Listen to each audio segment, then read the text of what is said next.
জিলহজ মাসের প্রথম 10 দিনের আমল ও ফজিলত।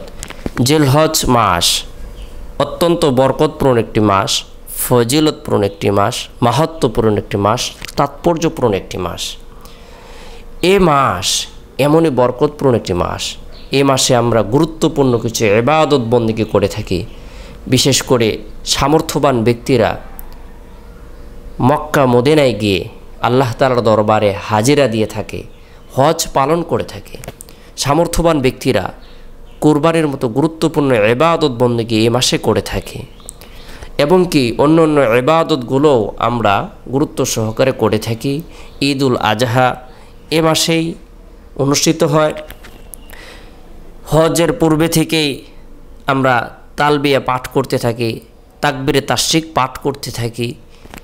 তাই জিলহজ্জের প্রথম 10 দিনের ফজিলত আল্লাহ তাআলার কাছে অনেক বেশি। আল্লাহ তাআলা পবিত্র কালামুল্লাহ শরীফের মধ্যে ইরশাদ করেছেন, ওয়াল ফাজর ওয়া লায়ালিন আশর, শপথ ফজরের, শপথ 10 রজনীর। এর দ্বারা জিলহজ মাসের প্রথম দশকের ফজিলত বর্ণনা করা হয়েছে, ফজিলত বোঝানো হয়েছে। জিলহজ মাসের প্রথম 10 দিনের ইবাদত আল্লাহ তাআলার কাছে অনেক পছন্দনীয়। যে ব্যক্তি গুরুত্ব সহকারে জিলহজ মাসের প্রথম দশকের মধ্যে নফল রোজা রাখবে, তার এক এক দিনের রোজার সওয়াব আল্লাহ তাআলা 1 বছরের রমজানের সমতুল্য নেকি প্রদান করবেন। এর এক এক দিনের ইবাদত আল্লাহ তাআলার কাছে অনেক পছন্দনীয়।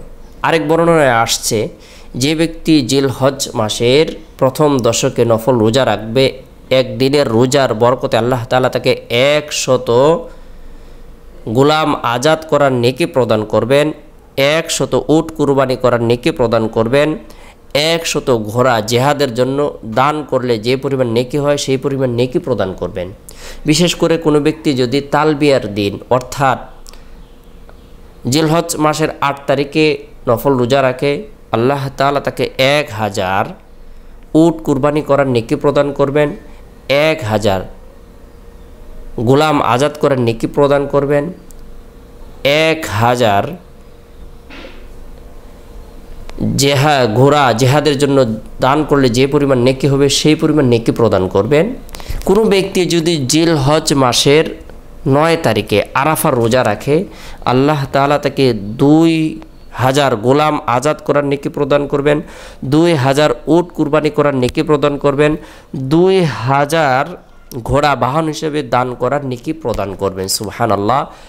আর প্রথম দশকের ইবাদতের মধ্যে বিশেষ করে কোনো ব্যক্তি যদি প্রথম দশকে রাত্রি জাগরণ করে ইবাদত বন্দেগী করে, আল্লাহ তাআলা প্রত্যেক রাতের ইবাদতের বরকতে তাকে লাইলাতুল কদরের নেকি প্রদান করবেন। জিলহজ মাসের প্রথম 10 দিন আল্লাহ তাআলার কাছে অনেক পছন্দনীয়। এই দশকে আমরা প্রত্যেকেই গুনাহ থেকে বেঁচে থাকার জন্য চেষ্টা করব। সামর্থ্যবান ব্যক্তিরা যারা কুরবানি করবে, তারা মাথার চুল, হাতের নখ, পায়ের নখ, গোঁফ, মুছ ইত্যাদি কর্তন করা থেকে, কাটা থেকে বিরত থাকবে। এটি মুস্তাহাব একটি আমল। কুরবানির আগ পর্যন্ত, কুরবানি দেওয়ার আগ পর্যন্ত সে এই আমলটি করবে, আল্লাহ তাআলা তাকে প্রচুর পরিমাণে নেকি প্রদান করবেন।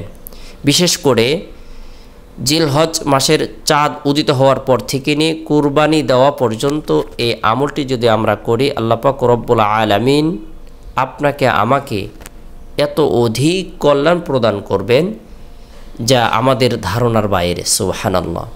তাই আমরা এই আমলগুলোও করব। পাশাপাশি মা বোনেরা নফল রোজা রাখার জন্য চেষ্টা করবেন। আরাফার রোজা অবশ্যই আমরা রাখার জন্য চেষ্টা করব।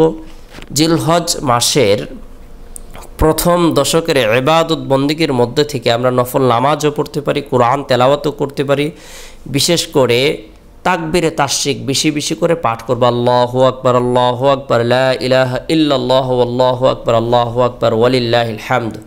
এই তাকবীরে তাশরিক যদি আমরা আমল করি, তালবিয়া পাঠ করতে থাকি, আল্লাহ তাআলার দরবারে রোনাজারি করি, তওবা ইস্তিগফারের আমল করি, আল্লাহ তাআলা আপনার আমার জীবনের সকল গুনাহগুলোকে মাফ করে দিবেন। আল্লাহ তাআলা ভাগ্যকে পরিবর্তন করে দিবেন। আল্লাহ তাআলা আমাদের সকলকে বুঝার জিলহজ্জের প্রথম দশকের গুরুত্ব প্রদান করার তৌফিক দান করুক।